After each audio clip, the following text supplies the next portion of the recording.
latest United Nations report by Francesca Albanese, the Special Rapporteur on the situation of human rights in the Palestinian territories occupied since 1967, argues that the violence unleashed against the Palestinians after October 7th is not happening in a vacuum, but is part of a long-term, intentional, systematic, state-organized forced displacement and replacement of the Palestinians. The report details how the ongoing genocide against the Palestinians is accelerating in large part because of the complicity and indifference of the international community. The report, released Monday, argues that if not halted, the mass slaughter and displacement in Gaza of its 2.3 million residents, tactics increasingly being replicated in the occupied West Bank, jeopardizes the very existence of the Palestinian people in Palestine. It concludes with an urgent appeal to member states in the United Nations to intervene before Palestinians, especially those in northern Gaza, which Israel appears intent on fully depopulating and annexing, are driven from their homeland. This intervention must, the report states, include a full arms embargo and sanctions against Israel until the mass killing of Palestinians is halted, a permanent ceasefire is in place, and Israeli occupation forces and Jewish colonists withdraw from occupied Gaza and the West Bank, including East Jerusalem. Absent this, the report recommends that Israel be formally recognized as an apartheid state and persistent violator of international law, reactivating the UN Special Committee Against Apartheid to address the situation in Palestine and potentially suspend Israel's membership in the United Nations. Joining me to discuss her report is Francesca Albanese. Francesca, the report is devastating, as is, of course, every daily report out of Gaza and the West Bank. You do a lot of research out of the West Bank as well. I want to begin with kind of the broader implications of Israel's genocide, which is at the conclusion of your report, before we go into the specifics, which is at the front of your report. You note in the report that since your last report, and despite the International Court of Justice interventions, genocidal acts have, in your words, proliferated. Nearly a year of scorched earth assault has led to the calculated destruction of Gaza. The human, material, and environmental cost is unquantifiable. In essence, what you're saying is that as horrible as things were, it is steadily getting worse and worse for the Palestinians. So let's talk a little bit about the trajectory. You were one of the first coming out of, official investigators, and of course, we should be clear, you're banned from working in the occupied territories by the Israeli government. But I believe you were one of the first to raise the issue of genocide, which is now, of course, not disputable. But let's talk a little bit about globally the trajectory over the last, and now it's more than a year. What's been happening? Thank you, Chris. As it often happens, genocide is not an act. It's a process. It's a very complex crime to identify, but it has a collective dimension, and it builds on. It's made of criminal acts, but what keeps everything together is the intent to destroy through this criminal act a group in whole or in part. And this is what we have seen happening in Gaza as of the beginning of October. I've said it's October 9 where things became undeniably genocidal, where there was a genocidal intent expressed. The word Amalek, in my view, is the most telling of all, because Amalek is a biblical a biblical term that has been evoked primarily by Netanyahu, but then by others and by the soldiers who have been acting as willful executioners of that plan that call Amalek, which in the Bible is go and destroy the Amalek, the mother, the suckling, the donkey, the camel, everything. And this is what has been happening in Gaza. The acts of killing, the mass killing, the infliction of psychological and physical torture, the devastation, the creation of of conditions of life that would not allow the people in Gaza to live, from the destruction of hospitals, the mass forced displacement, and the mass homelessness while people were being bombed daily, and the starvation. How can we read these acts as in isolation? We need to take a step back, look at the whole, and see what is happening as there is no other reasonable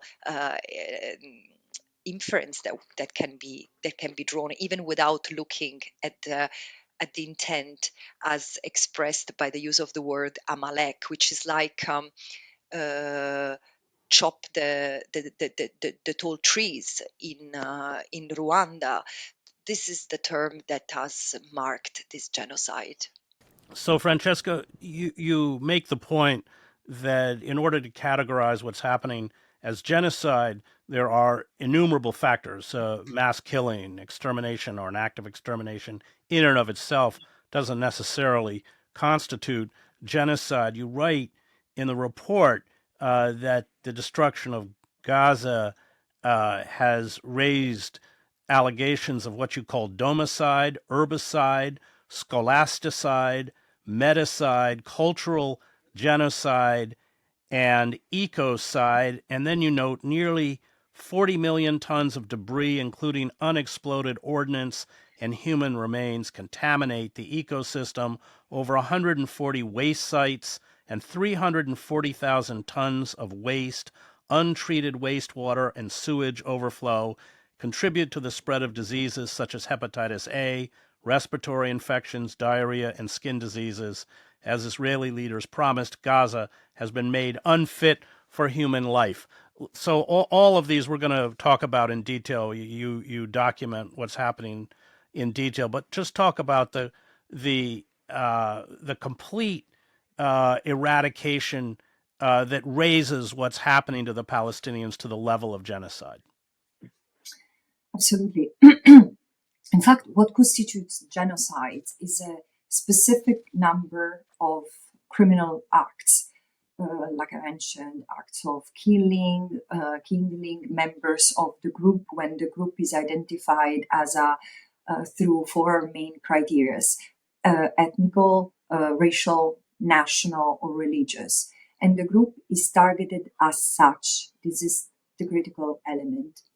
And then there are, as I was saying, acts of killing, infliction of severe bodily or mental harm, the creation of conditions of life that will lead to the destruction of the group. And then there are other two crimes that I'm not saying are not present in or have not occurred in Gaza. Simply have not had the elements to investigate that, although one regrettably so, the prevention of birth. I do think that this is an area that urges ad hoc investigation, because the way Israel has steadily, even before October 2023, targeted children is revealing of an animus or a mindset to target the Palestinians from the very, very early age. And this is demonstrated by the numbers of children arrested and detained, brutalized, tormented, tortured in some instances, although the threshold for torture for children is lower than for adults.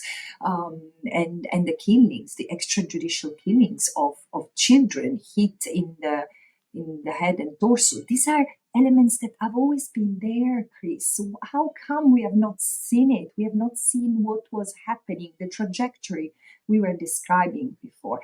But again, what is relevant in order to establish that there is genocide is not just the intent behind these crimes, enunciated at Article 2 of the Genocide Convention, is the overall intent, a specific intent to destroy the people, the group as a whole or in part as such. And what is the group here? Is the Palestinians as such, the Amalek, the monsters, the human animals.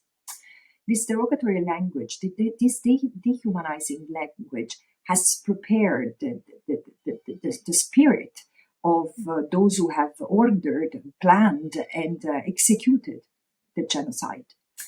And it's not an easy task to establish genocidal intent, although, as I already wrote in my first report, it's impossible to deny it when it's so ostentatious, as in the evidence of it is so ostentatious, as in the case of Gaza. But there are three elements that I write about in the report. Even when the direct evidence of intent, like a plan on which Israeli leaders have written, yes, we want to genocide the Palestinians. Let this aside. I do believe that there is a direct intent, but let's assume that there is not. When direct intent is unavailable, then intent should be or must be drawn from inference, and only reasonable inference, says the jurisprudence. But we have to consider these elements, that while recognizing the possible composite nature of genocide, the fact that one war crime or one crime against humanity might also constitute an act of genocide, and this is pretty obvious. I mean, often genocides have happened in the context of civil strife, like it was in former Yugoslavia. But even the genocide of the Jewish people and Roma and Sinti, in a way, happened in the context of a war. However, the compartmentalization of the conduct into desperate acts without capturing the broader context is extremely dangerous. It's nonsensical. You cannot look for the genocidal intent with a magnifier. You need to take a step back and look at the overall, what I say, totality of the conduct, all the acts, the scale and nature of them, the knowledge of what these acts would have resulted into, in the totality of the territory against the totality of the people. And again, doing otherwise, and we can elaborate on that, but doing otherwise would vanify that clear obligation in the Genocide Convention to prevent genocide when the intent manifests itself. When the word Amalek was used, that was already a sign. It was not captured. But then, on the 26th of January, the International Court of Justice identified the plausibility of risk for the rights protected under the Genocide Convention for the Palestinian people, the plausibility that acts of genocide were being committed. So why Israel was not stopped then? And then, as of then, the acts have continued, have multiplied. And you know what, Chris? I ended my report only covers facts until September 2024.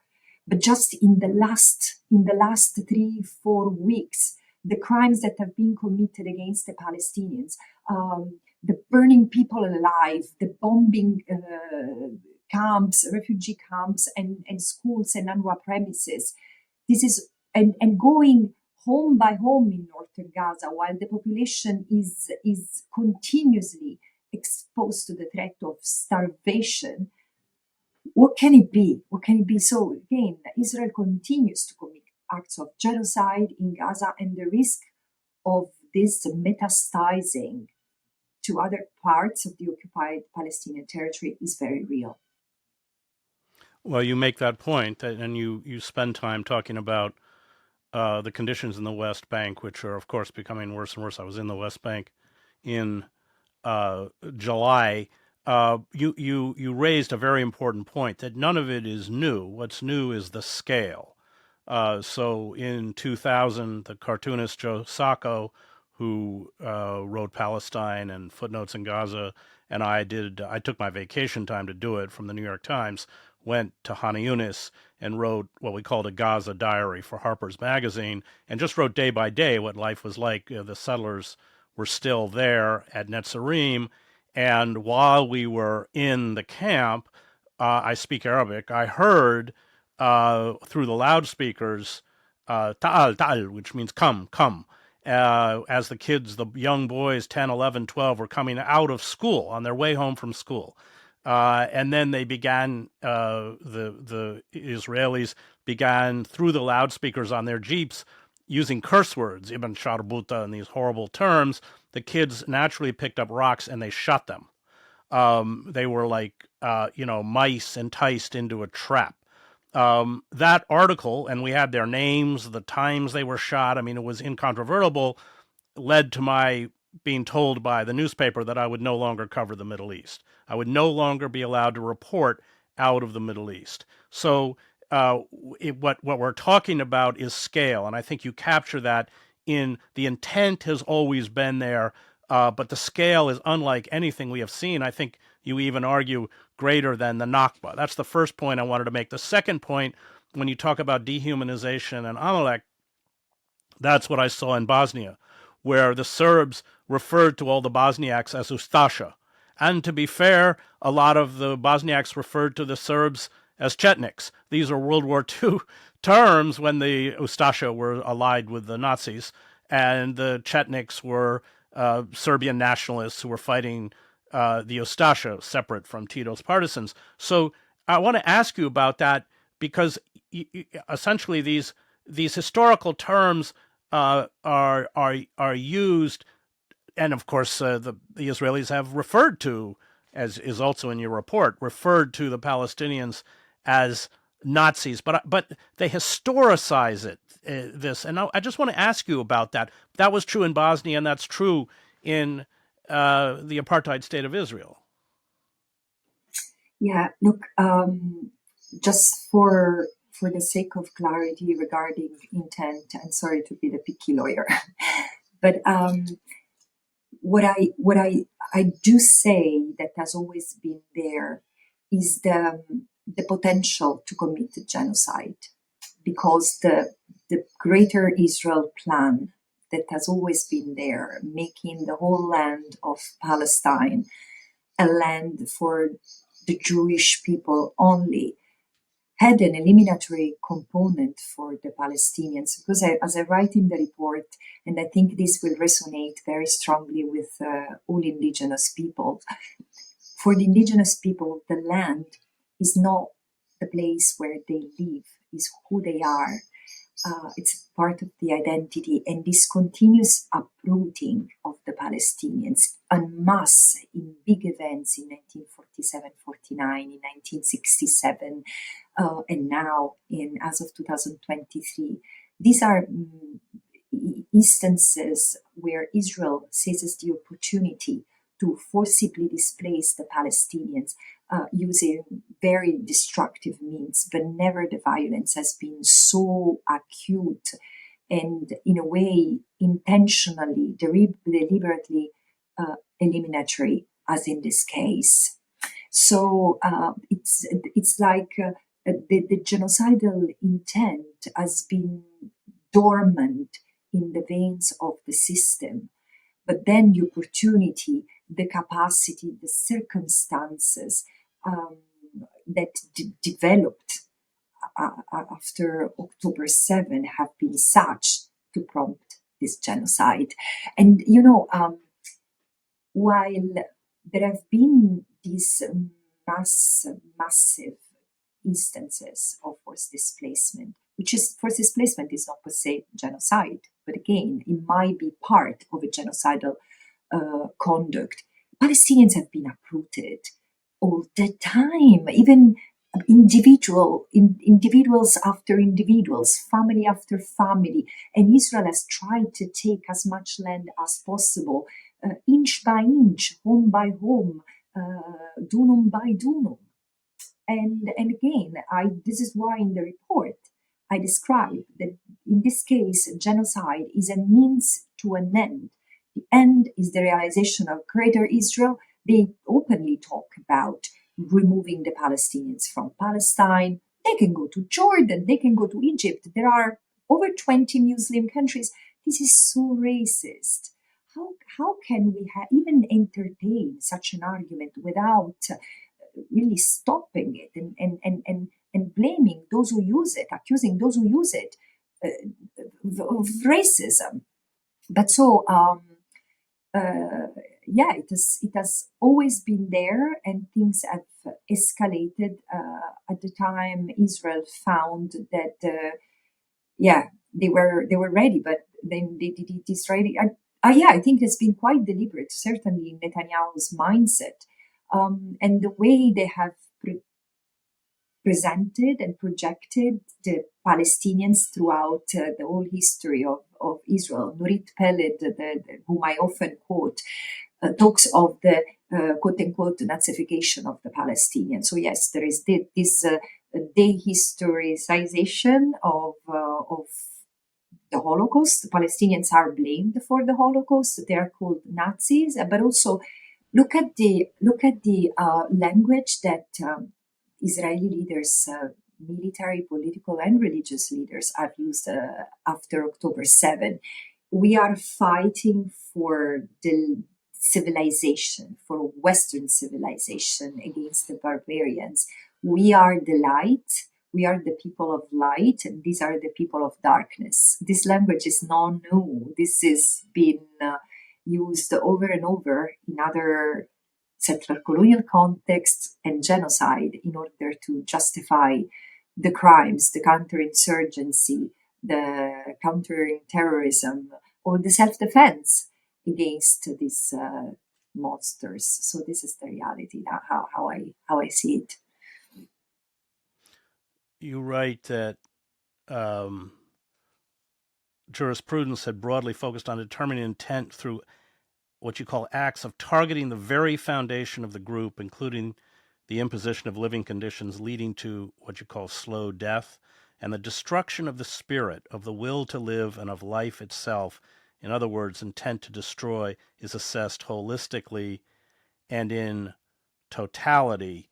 I want to ask about journalists. It's not in your report, although I know you have spoken out about Israel's attack on journalists, and they just condemned, I think it's 6 reporters for Al Jazeera, Palestinian reporters for Al Jazeera, who were some of the last.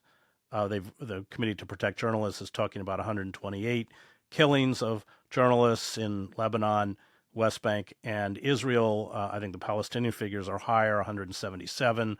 It's unlike, I was a war correspondent, it's unlike anything I saw in El Salvador. I think we lost 22 journalists. Sarajevo was again a few dozen. This assault on journalism is unprecedented. And just before we go on, I know you've spoken about it. I want you to because as you said, by condemning these Al Jazeera reporters as members of Hamas, you've essentially delivered them a death sentence. Absolutely. Absolutely. You see, there is this concept that everyone labeled or qualified as a terrorist by Israel deserves to die. But this is so dehumanizing, not only because, again, it builds on a racist presumption of guilt on the side of Palestinians. The Palestinians are so naturally terrorists that it almost goes unquestioned when Israel says, oh, these are Hamas affiliates or terrorists themselves. But also, where is the presumption of innocence? Where is the principle that everyone, including alleged criminals, alleged perpetrators, are entitled to justice? You see, all this has been eroded, erased by Israel, which has transformed, I often say, the world in a world without civilians. It's the light against the dark, is good people against evil, And this is how Israel is justifying the mass killing of the Palestinians, the destruction of what remains of Palestine and its people.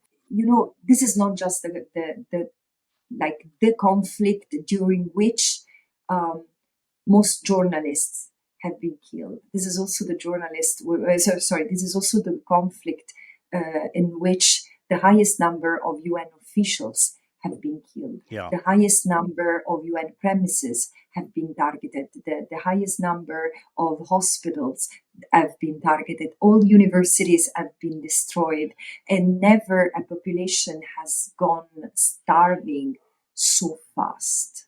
Never at such a high number of people have starved at such a speed. This has been concluded by the Special Rapporteur on the Right to Food.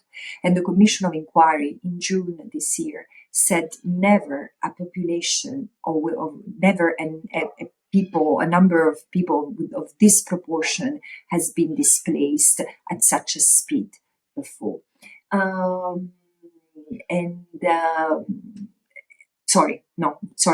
need to rephrase. This is not what they say. They say that this has been one of the fastest forced displacement of history, meaning the people from northern Gaza into southern Gaza, while both the north and south were being bombed in the early months of the genocide last year. And the media,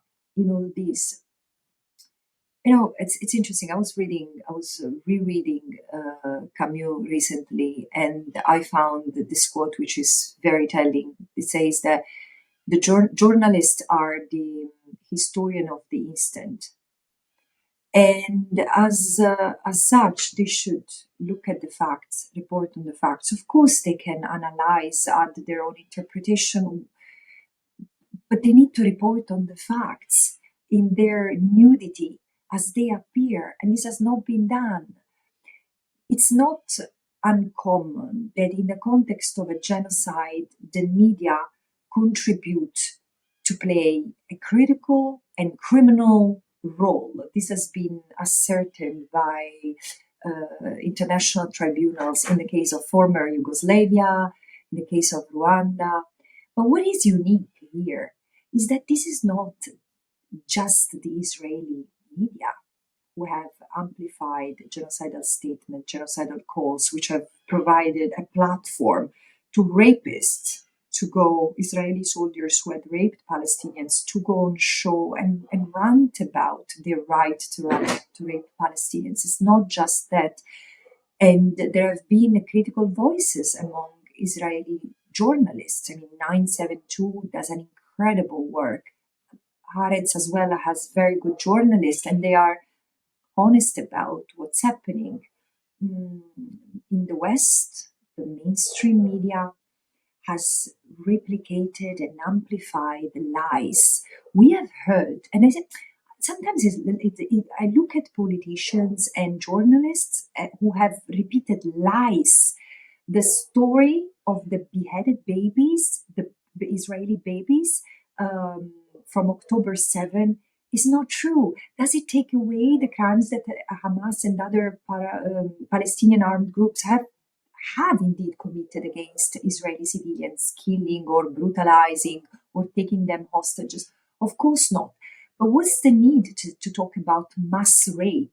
There is no evidence of rape, which doesn't mean that rape didn't occur. But there is no evidence. So why people, Western leaders, talked of these videos, of these pictures? President Biden said that he had seen the picture of the beheaded babies. And what did he see? I'm not saying they didn't see it, that he invented it.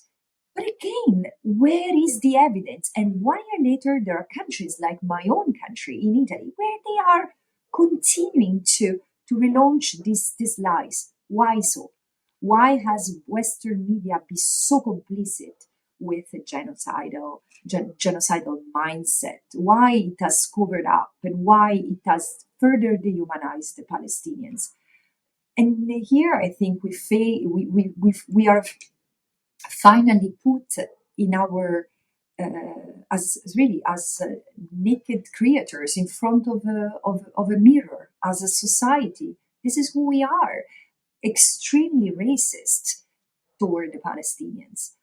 This is not something unique to the Palestinians. I think that people in the global south are generally perceived as less worthy by some people in the West, Yeah, and this reflects it in the. fits. I mean, it fits the racialized stereotype, which is not challenged by the dominant society. So, I want Yeah. to ask before we get into the specifics in your report. You write perpetrators of genocide almost always allege their actions were taken pursuant to an ongoing military conflict. Yet genocide may be a means for achieving military objectives just as readily as military conflict may be a means for instigating a genocidal plan. And then you write, genocidal intent may exist simultaneously with other ulterior motives. One of the mantras, certainly within the U.S. press, the U.S. media landscape, is Israel's right to defend itself, Israel's right to defend itself, as if that precludes the possibility of genocide. And you make that distinction in your report that it doesn't. Yeah. There are three layers that need to be understood here. The first is that even when a state has the right to defend itself from an attack or a serious threat of an attack, it cannot commit genocide.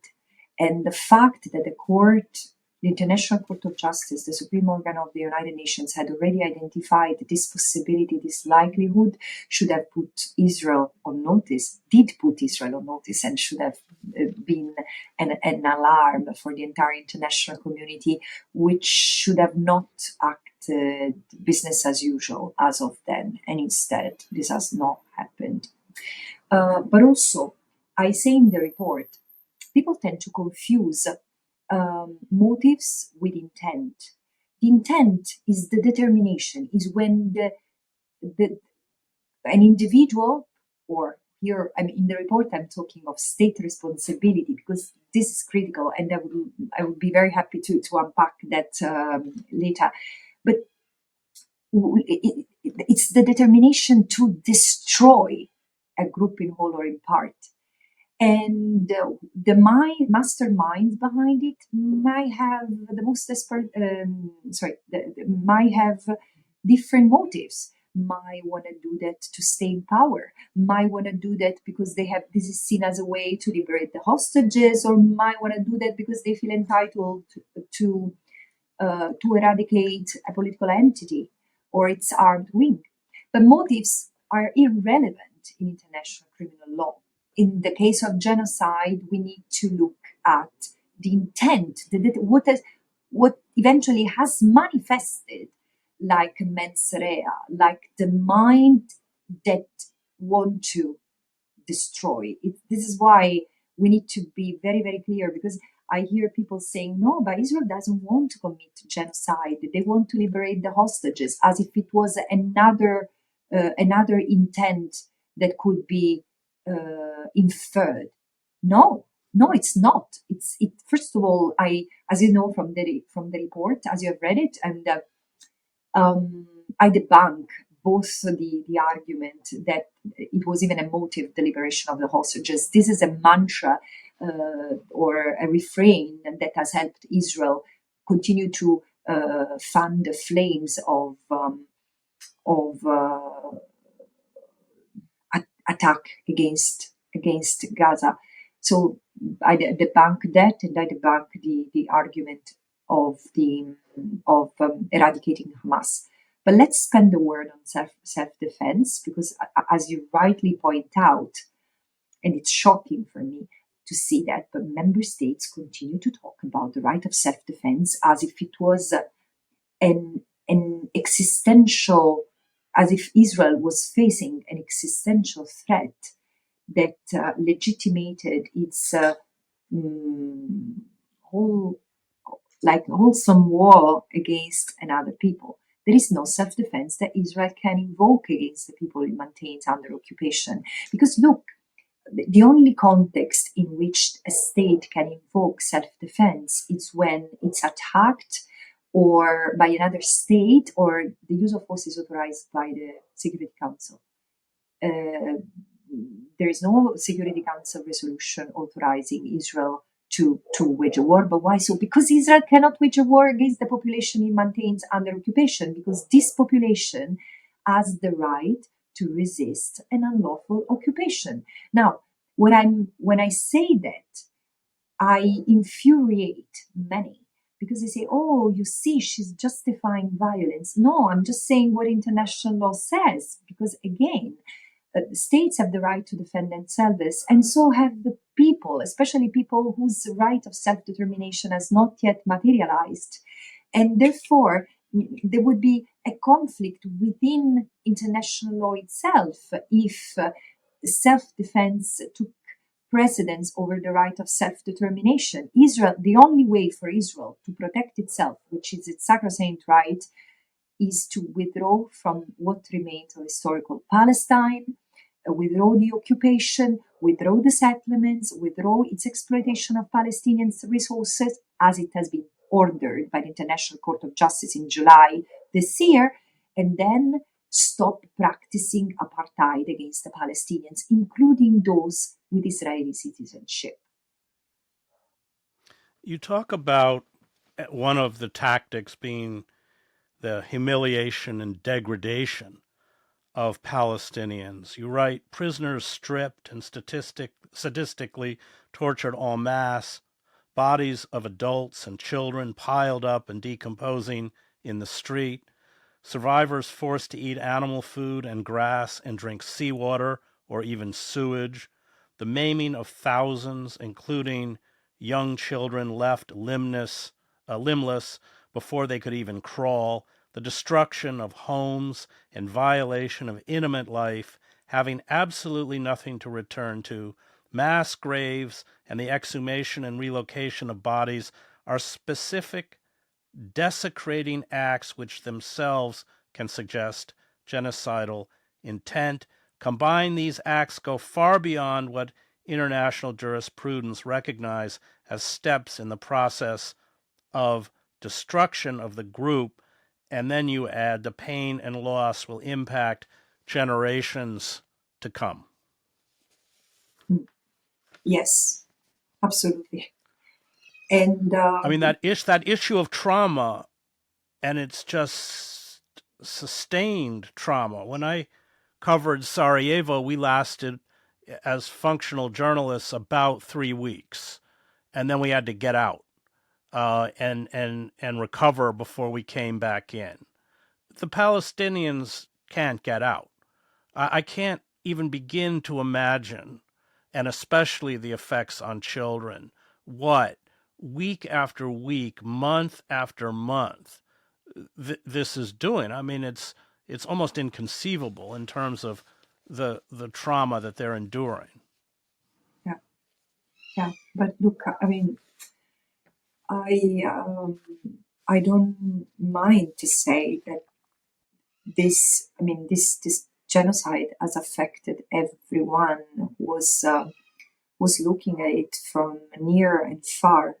Of course, nothing can compare to the Palestinians who have experienced it firsthand, the survivors, or the Palestinians who have watched it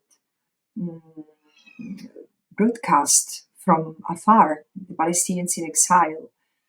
Because I think it's a very effective image, that of a people as a body.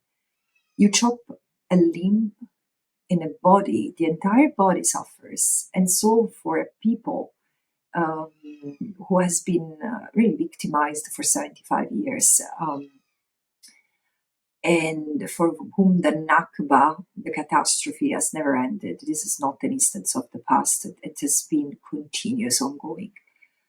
How much they've suffered, it's undescribable. Because it's true, the Palestinians are killed, they're blamed, and they're smeared. This poses a question to all of us as societies that have let it happen. Because, Chris, I mean, here we cannot play with words. Those who didn't do anything to prevent this from happening were either the monsters who committed it or the monsters who enabled it. And again, there is something, it's again looking at the violence that has been unleashed under our watch against the Palestinians. I don't think that we can, again, I often refer to this as a monstrosity, but also the bureaucrats who have justified it. What have we become as a society? What have we become?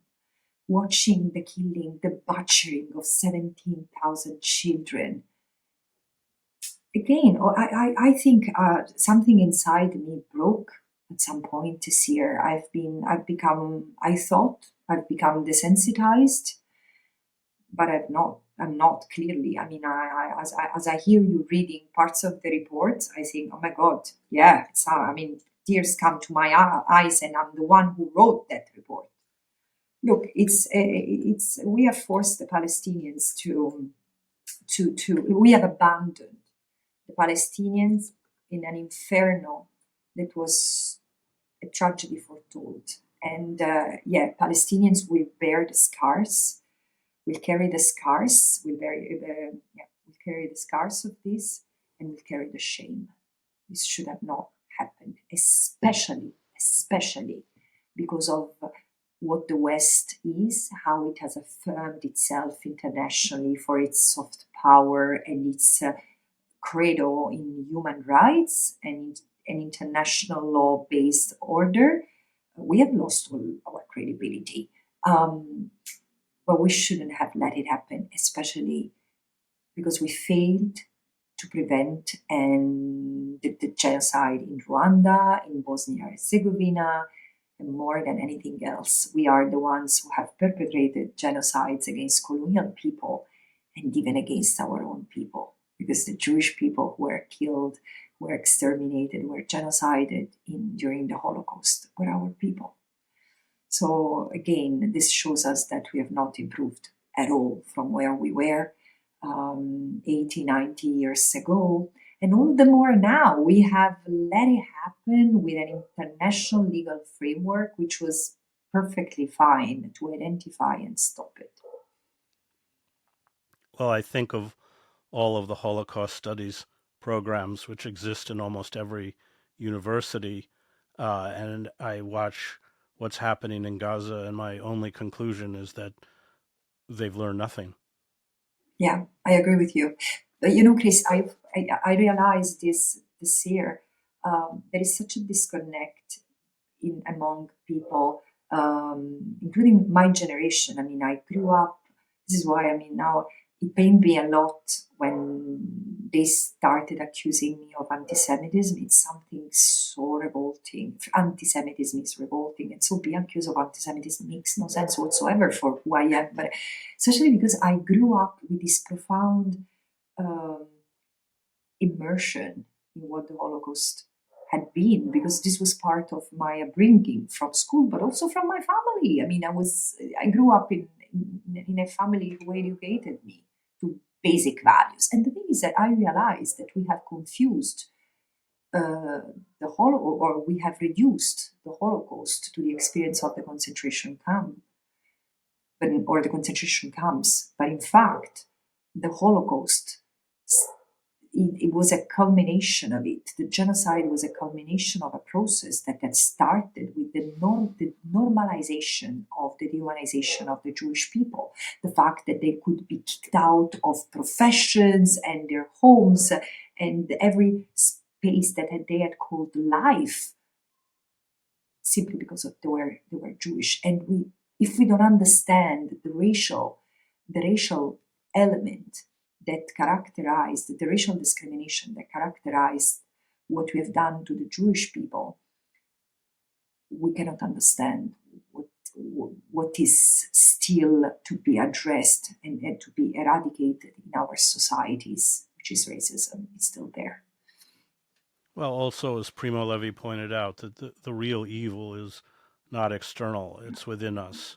We can all, as Levy writes, become Chaim Romkowski, the Jewish head of the Lodz ghetto who worked in service with the Nazis. I want to get into some of Yeah. the specifics because you lay it out and it is hard to read. It's just devastating, but I think people need to hear it. Let's begin with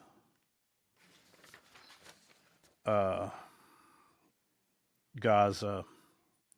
You write, in recent months, 83% of food aid was prevented from entering Gaza, and the civilian police in Rafah were repeatedly targeted, impairing distribution. By repeatedly targeted, let's be clear, they were shot by the Israelis.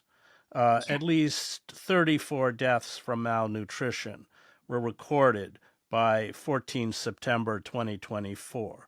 At the time of writing, Prime Minister Netanyahu was evaluating a plan to block all food supplies to northern Gaza, which of course has come to fruition, proposed by advisor Giora Eland, who previously endorsed introducing epidemics as a military tactic, the killing of civilian police and clan leadership providing security for food distribution further compounded the crisis in Gaza.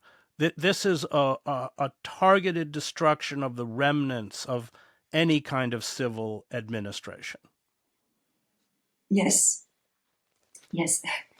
In the last months, we have seen and we continue to see the destruction of any remnants of life in Gaza, or the possibility to continue to live, to have life in Gaza.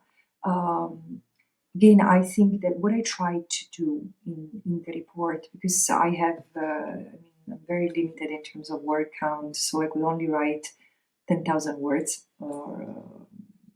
and so I had to provide a bird's eye picture. So, but I looked at patterns, at the massacres that have been committed, and food is one of the most telling stories. You can have various stories, various ways to tell this genocide, but the way food has been destroyed in Gaza.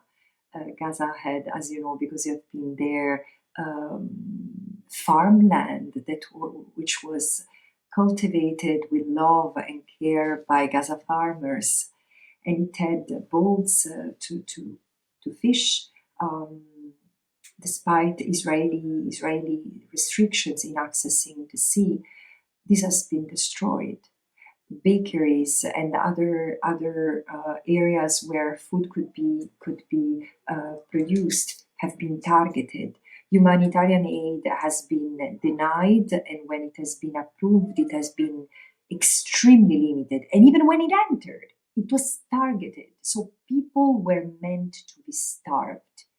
I don't know if you remember this video that was circulated in February by the Israeli army around the time of the flour massacre, where Palestinians were gathering to collect bags of flour, and the Israeli army targeted the crowds. There was this video which was circulated that depicted. It was very interesting the way the video portrayed the Palestinians as small black points. They looked like ants. Yeah. And even I felt like, yuck, there is something wrong with it. It was meant to elicit a sort of disgust toward the Palestinians. It's been brutal. Chris, it's been brutal. Again, I let the dust settle, and we will have the full picture of what Israel has done, and the Israelis will be ashamed forever. I'm sorry. I mean, I'm concerned. I'm very concerned with the Israelis as well, because I do believe that they are victims of some sort, especially and I don't want to justify. Of course, I cannot justify what I've done. but they've been indoctrinated for decades to see the Palestinians as the enemy, the ones who had caused their extermination. And this is a fact. The Jewish people are traumatized because they've been persecuted for centuries. And the Holocaust was the culmination of that persecution. So there is something that probably it's an intergenerational trauma that has changed the way these people function and see the world. So they are prone to see an existential threat outside for them. I don't blame them for this. I blame Israeli governments who have, as Nurit Pellet says, contributed to dehumanize the Palestinians through school programs, through media narrative, through the political discourse, and they don't see the Palestinians as human. This is why they can kill women and children and elderly persons with no respite.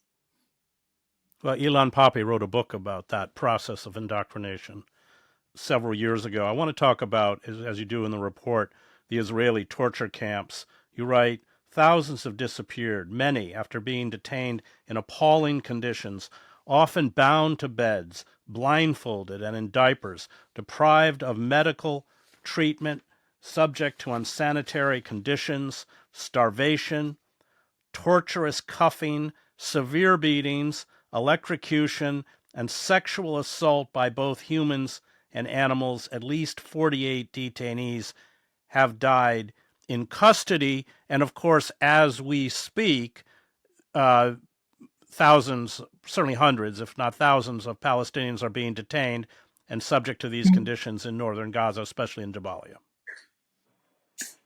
Yes, we have seen in the last hours new trucks of the Israeli army loaded with half-naked Palestinians, a scene that we had seen already earlier this year. Palestinian men of different ages.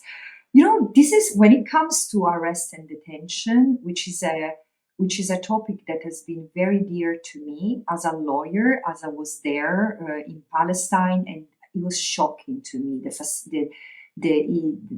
the easiness that the Israelis had to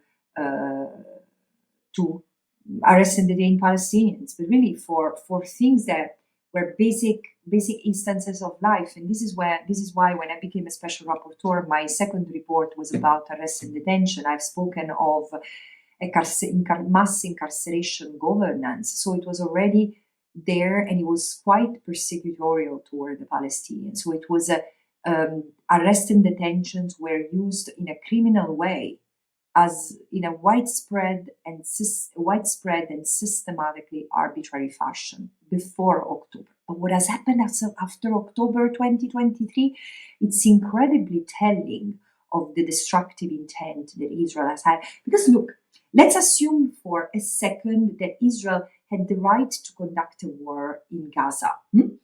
And well, there are rules, including wars. And so people cannot be killed if they do not pose an imminent threat.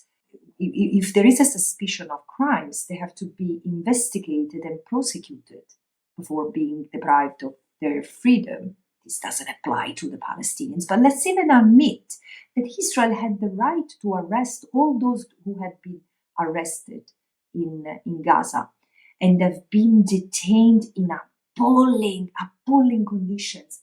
But what about the Palestinians in the West Bank?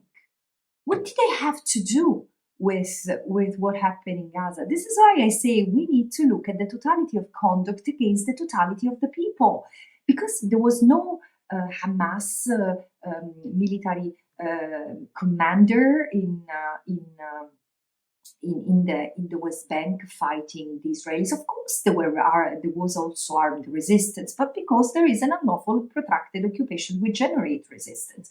The thing is that most of the Palestinians who have been arrested and detained, including children, and put in despicable conditions, much worse than what it was already pretty horrific before October 8, were from the West Bank.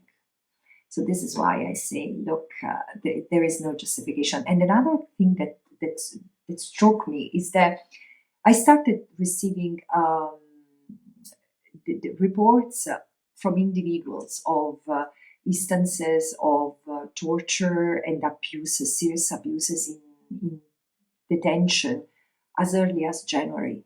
And together with other special rapporteurs, I investigated a number of these cases.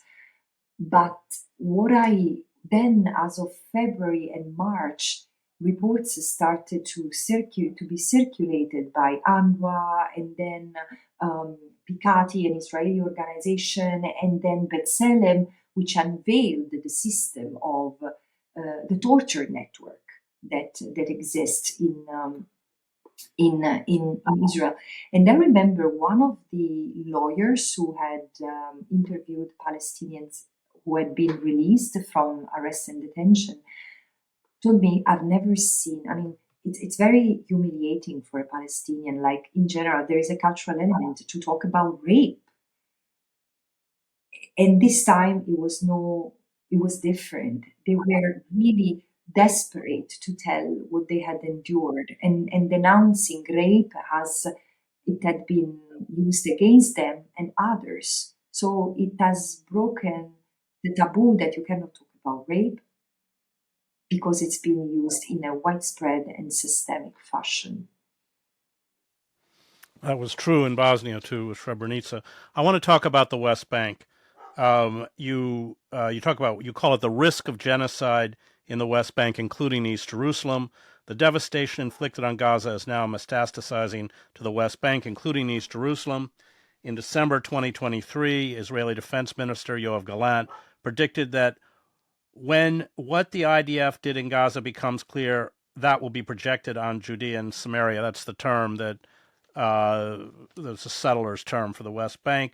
Between the 7th of October 2023 and September 2024, Israeli forces carried out more than 5,505 raids. Violent settlers supported by Israeli forces and officials conducted 1,084 attacks, killing over 692 Palestinians, 10 times the previous 14 years' annual average of 69 fatalities, and injuring 5,199 people.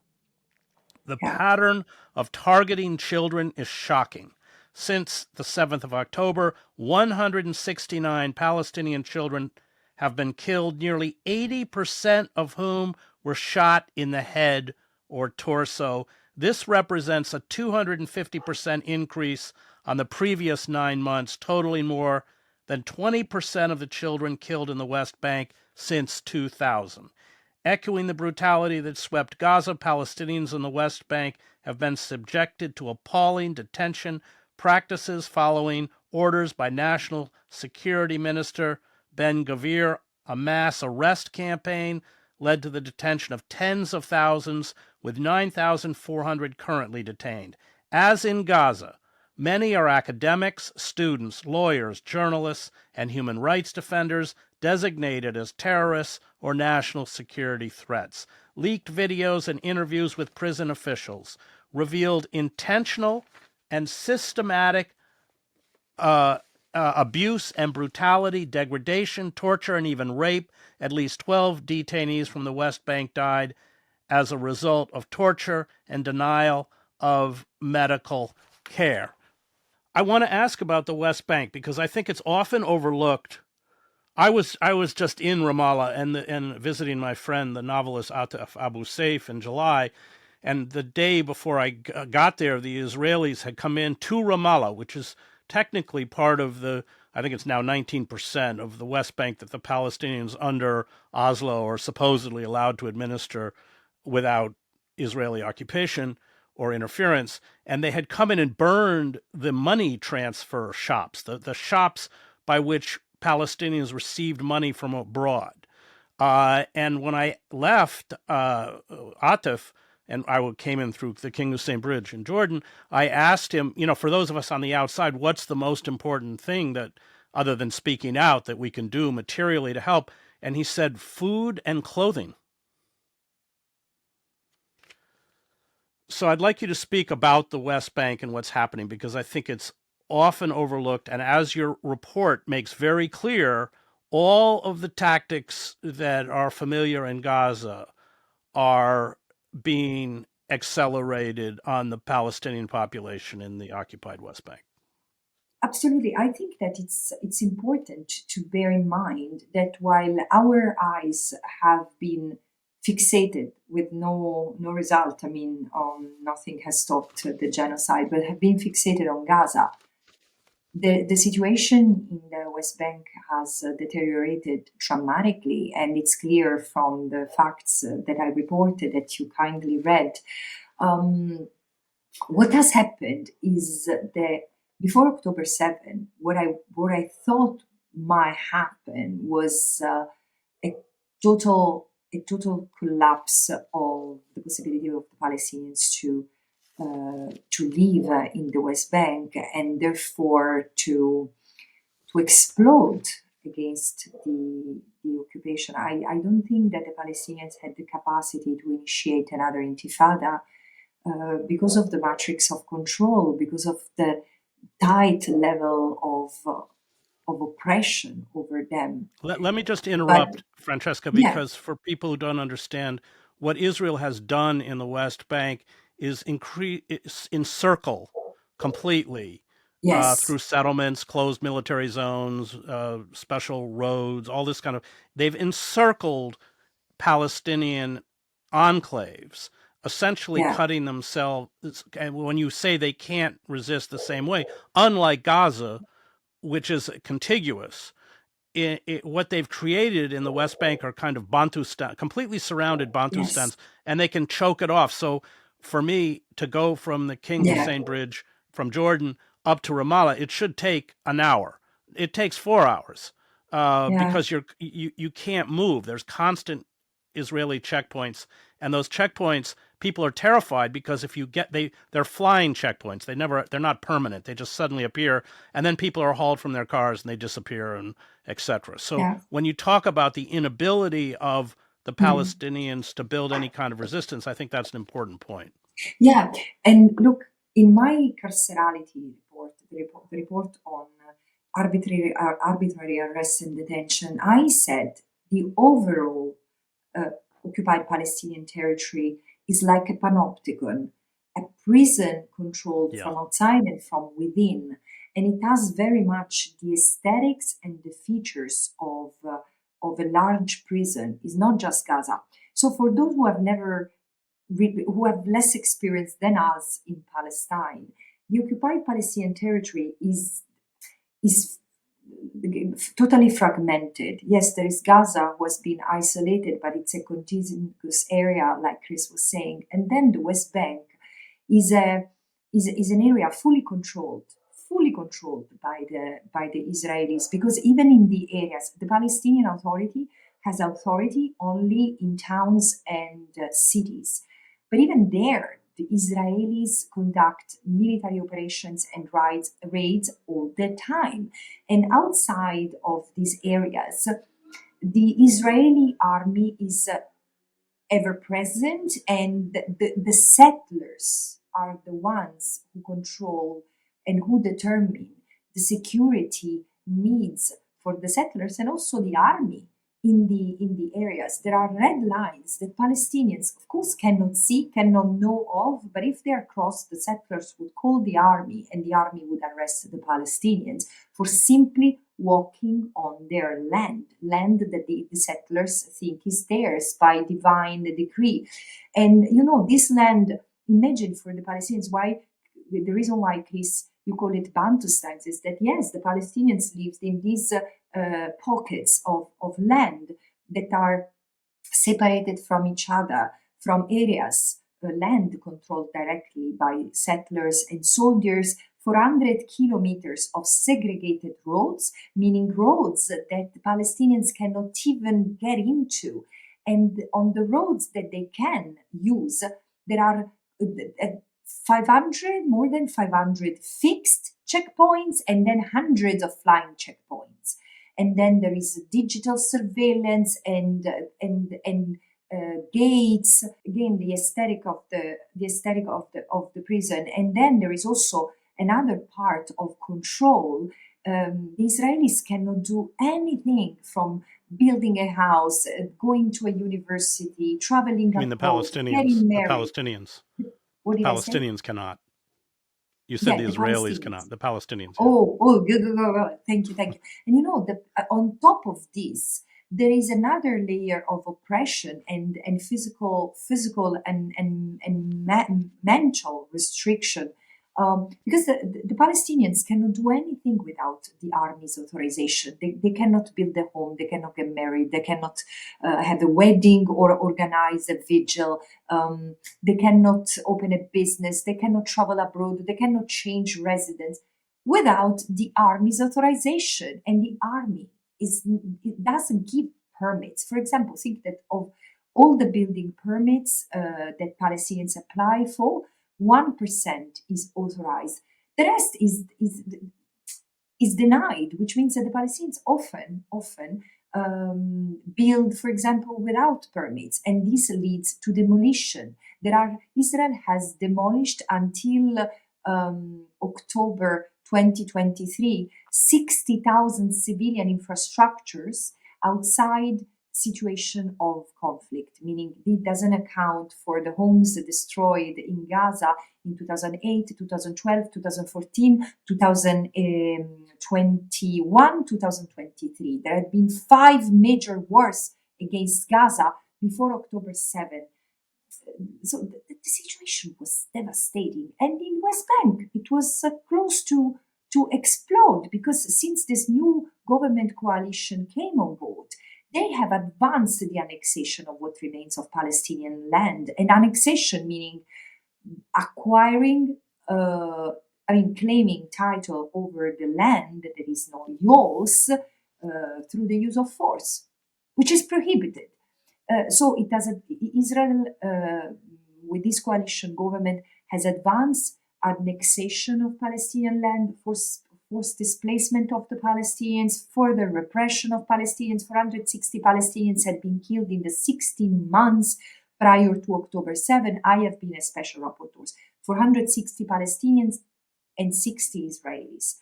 So this is why the situation was untenable.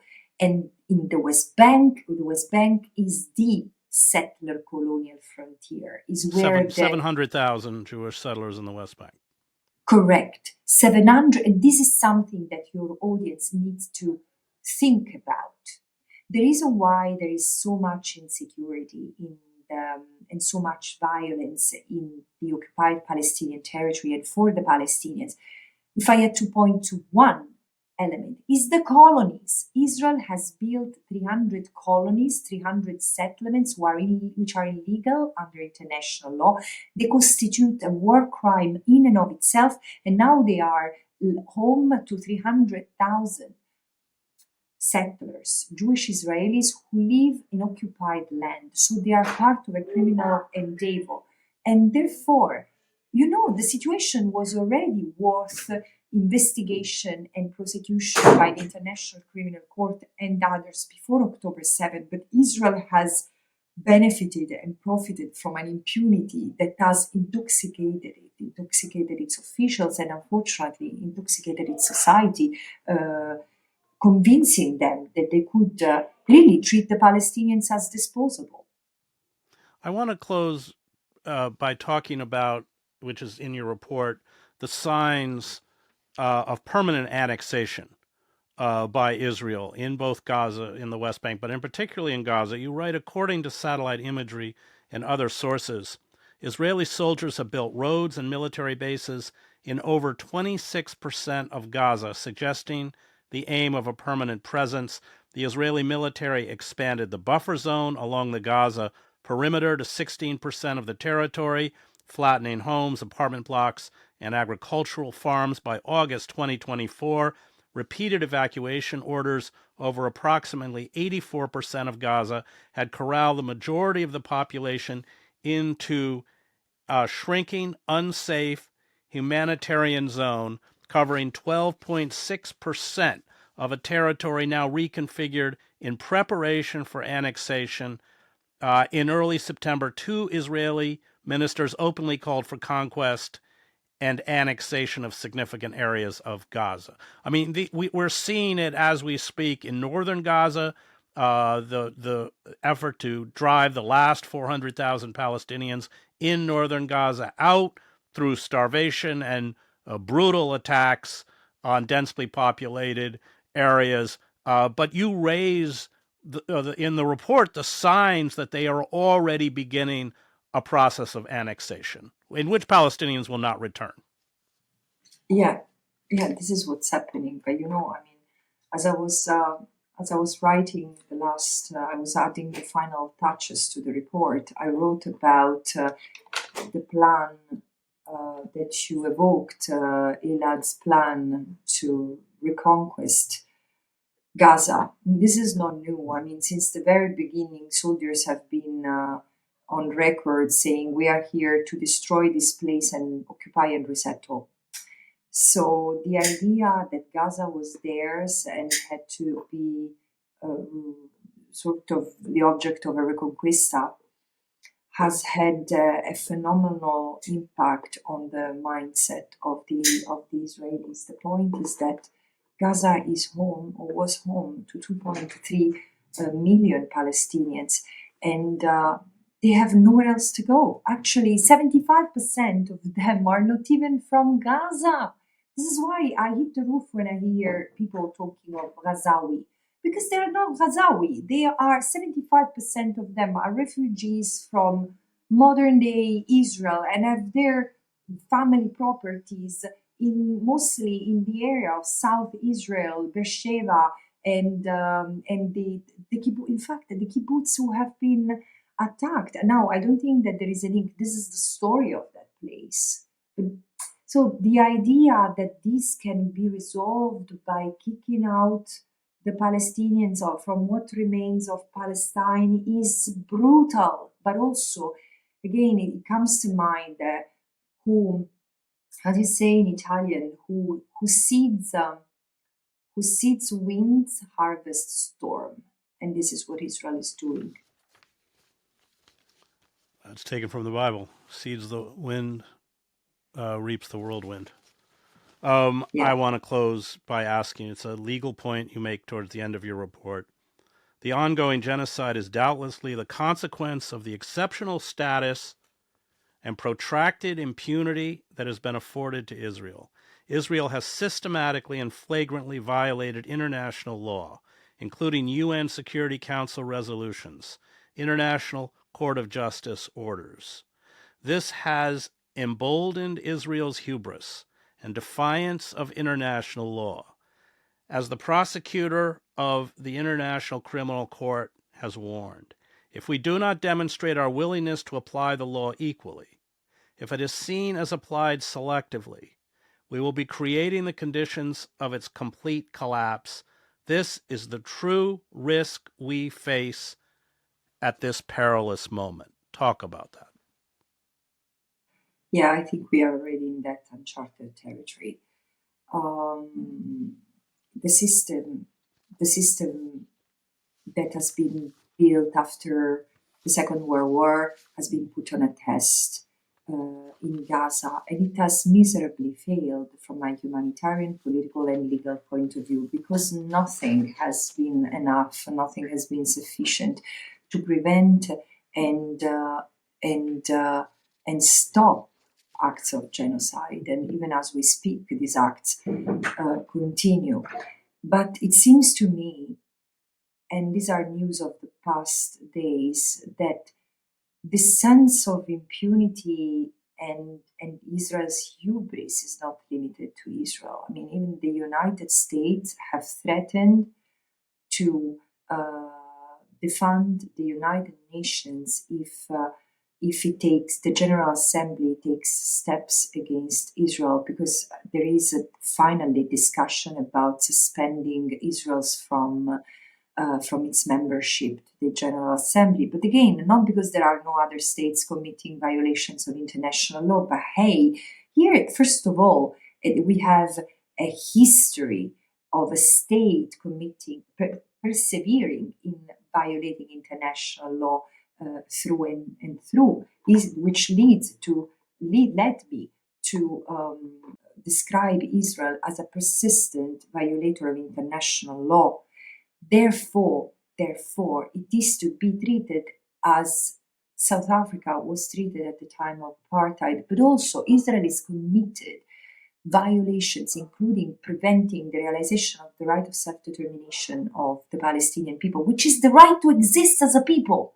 You see the trajectory of the genocide. As I say, this has been the dormant gene of